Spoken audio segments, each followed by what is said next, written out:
Have you heard the chicken banana song? I have a lot of young kids and this song rings true in my ear, but I want to tell you about a place that ran out of chicken and bananas and what it meant to my real estate career.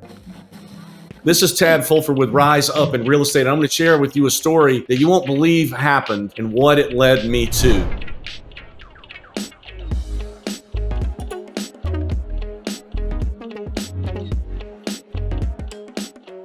So a few days ago, I was resisting the urge to go to Dunkin' Donuts like I am tempted to do because I know it's not great for me. So I pulled my car away from the Dunkin' Donuts idea and I decided to go to Tropical Smoothie. I was going to get a smoothie that would be healthier for me, maybe not perfectly healthy, but healthier for me. So I drove up through the window and I said, hey, I'd like to have the smoothie that I always order. And out of her mouth through the drive-through window was, we are out of bananas. Now, tell me what's more important at a smoothie place than protein powder and possibly bananas. I can't think of anything, maybe water, maybe electricity. They were out of bananas. No, I'm sorry. No, hey, can I offer you something else? And here's a suggestion, nothing. We're out of bananas. The second thing that happened to me was my wife and I went on a date. Now, if you know me, you know that we have 6 children. Date nights are precious. Like there's a lot of pressure to pick the right spot and have the right atmosphere and have the right time together and ask the right questions and reconnect because we don't get to do that every day. So we went to this restaurant, brand new in a town that we live in. We'd chosen it because a friend recommended it. We were going to wait and let the dust settle a little bit, as you know, with new restaurants. We decided to go ahead and go. We didn't have a reservation, but when we got there, the lady at the front was super nice. She knows that we're local, and she said, come with us. We'll sit you at the bar, put it at the high top table at the bar. It was perfect. The bartender was very attentive, was serving us and helping us, came over and took our order, and 30 or 45 minutes later, which I was okay with, it's a new restaurant. We were having great conversations. We were eating the bread service that they'd sent. The guy brought back our food. Well, they brought back my food, the entrees that I had ordered, and the guy said, here's your food. Ma'am, I want to let you know that I'm so sorry, but they ran out of the chicken. Is there something else that I can get you? And I mean, my wife and I looked at each other like we couldn't believe what was happening. Like, how do you expect now? I mean, there's so many things wrong. How do you expect now for me to eat my meal warm while my wife waits? And then she's going to eat her meal. We're going to be here twice as long. We're not going to be able to enjoy it together. There's so many things. Why didn't we find out about it when we placed our order? Certainly they know chicken is about to run out. And chicken of all things runs out at a restaurant, blows my mind. He wasn't very cordial, and obviously he was just a runner from the kitchen. I don't blame him, but they ran out of chicken. Okay. So then a few minutes later, they came by the table, not right then, and they said, can we get you something else? And we'd settled down a little bit by then and we did order something else. And they brought it twice, should I mention. And they also brought some dried out chicken tenders because my wife did order chicken. So they brought something off the kids menu that they thought might satisfy her. So they did try, but what in the world did I want to tell you these crazy stories for? And this is how my life is. Like things like this happen and I start immediately to think about customer experience and business and where do we go from here. So to me, it says this to us. What needs are you not meeting? Am I not meeting on a regular basis that are just blatant needs to meet? Like at a smoothie place, they should have bananas. And by the way, this was the second time it happened. And it's a big smoothie chain. I might say it's called Tropical Smoothie. The second time it had happened in 3 weeks to me. What's more important? What's more important than the staple of chicken at a restaurant like that? Now, it wasn't a seafood restaurant and it didn't have chicken. It had chicken on the menu as one of the 8 or 9 choices. How important is that? What needs are you meeting or aren't you meeting that are clearly obvious, right? Like think about your spouse, think about your children, think about your customers and clients and experience, your team members, the brokers that work in your office, your peers that walk around, the colleagues, your social groups, your civic groups, whatever it might be. Are there needs that are just screaming that you're not meeting? Like I can think of a few for me, and this has been the exercise that I've taken since I had this experience. But what that led me to think about is what are the needs and how do we know those needs? Well, in my opinion, the only way you know those needs is you have relationships. You build relationships with people and you then ask the questions. So then you become very aware of what your spouse needs, what your children needs, what your coworkers need, what your clients really, really want and need. Once you know those things, then you have what they need. You don't run out of chicken. You don't run out of bananas ever. And if you do, you get in your little car or you